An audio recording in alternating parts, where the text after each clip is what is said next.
Pemirsa, kericuan mewarnai proses pemindahan pedagang Pasar Kartini, Penayong, Banda Aceh ke lokasi yang baru. Petugas Satpol PP terpaksa mundur setelah dilempari para pedagang. Ceritanya malam ini Pasar Kartini harus dikosongkan. Yang tidak berkepentingan.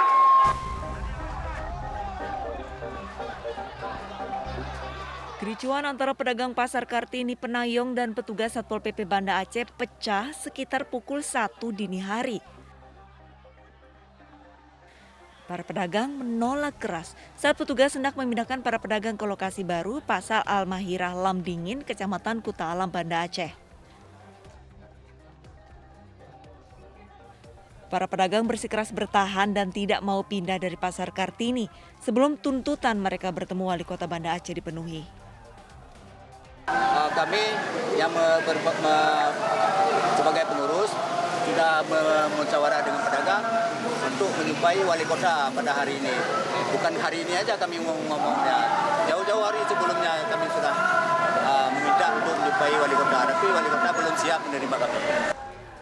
Situasi akhirnya berangsur kondusif setelah Wakil Wali Kota Banda Aceh berjanji akan memenuhi permintaan pedagang.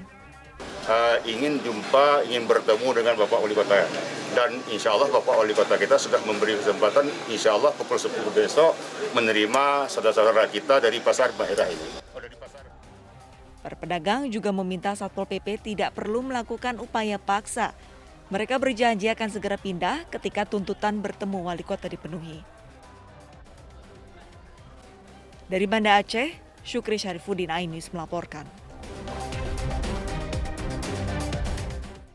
Sepasang suami istri di Palembang, Sumatera Selatan nekat mencuri tabung gas 3 kg yang tengah terpasang di kios laundry. Aksi mereka ini pun terekam kamera pengawas.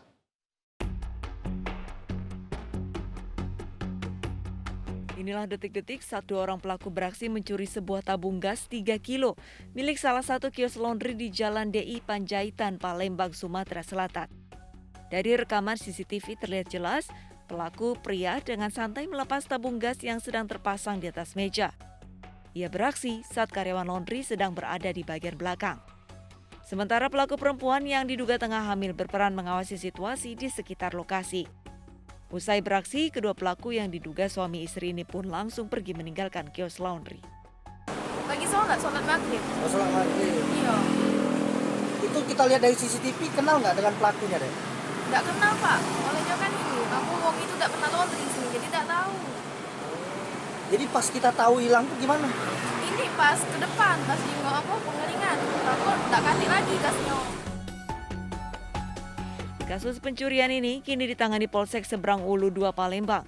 Dari Palembang, Sumatera Selatan, Muhammad David, iNews melaporkan. Sindikat pengedar uang palsu berhasil dibongkar jajaran Polres Indramayu, Jawa Barat. Polisi menyita uang palsu senilai lebih dari 11 miliar rupiah. Polisi menetapkan 4 orang sebagai tersangka dalam kasus peredaran uang palsu di Kabupaten Indramayu, Jawa Barat. 4 tersangka asal Indramayu dan Jember memiliki peran berbeda, yaitu membuat dan mengedar uang palsu. Dari tangan para tersangka disita uang palsu pecahan Rp100.000 dengan total 11,5 miliar rupiah. Selain itu juga disita uang tunai hasil penjualan uang palsu, puluhan lembar hasil cetakan palsu yang belum dipotong, dan sejumlah uang dolar Amerika, Kanada, dan Singapura. Keempat tersangka dikenakan pasal berlapis tentang mata uang dengan ancaman penjara paling lama seumur hidup dan denda Rp100 miliar. Sementara motif masih kita dalami, yang pasti berdasarkan dengan saksi-saksi maupun barang bukti kita sudah menemukan seperti lembaran ini, kemudian alat cetak, dan kita temukan uang-uang palsu yang mereka. Nah, kalau tadi ada uang palsu di Tasikmalaya, ya, ada juga yang mengedarkan atau menyebarkan emas palsu, loh. Ini di Tasikmalaya diamankan seorang pria yang terlibat penipuan emas imitasi. Nah, ternyata pelaku juga berdalih melakukan aksinya ini karena tidak memiliki uang untuk kembali ke Bekasi setelah mudik ke Tasikmalaya. Di pengembangan. NY 46 tahun pasrah saat digiring petugas ke Mapolsek Cihideng. Warga Bekasi ini menipu dengan modus meletakkan emas imitasi di dekat korbannya. Pelaku memberitahu korban bahwa ada emas yang jatuh lalu mengajak korban menjualnya dengan hasil penjualan yang akan dibagi dua. Selanjutnya, pelaku mengaku pada korban memiliki uang di ATM sebagai dana talangan penjualan emas. Namun pelaku meminta telepon genggam korban sebagai jaminan sebelum transfer dilakukan. Telepon milik korban pun lalu dibawa kabur pelaku.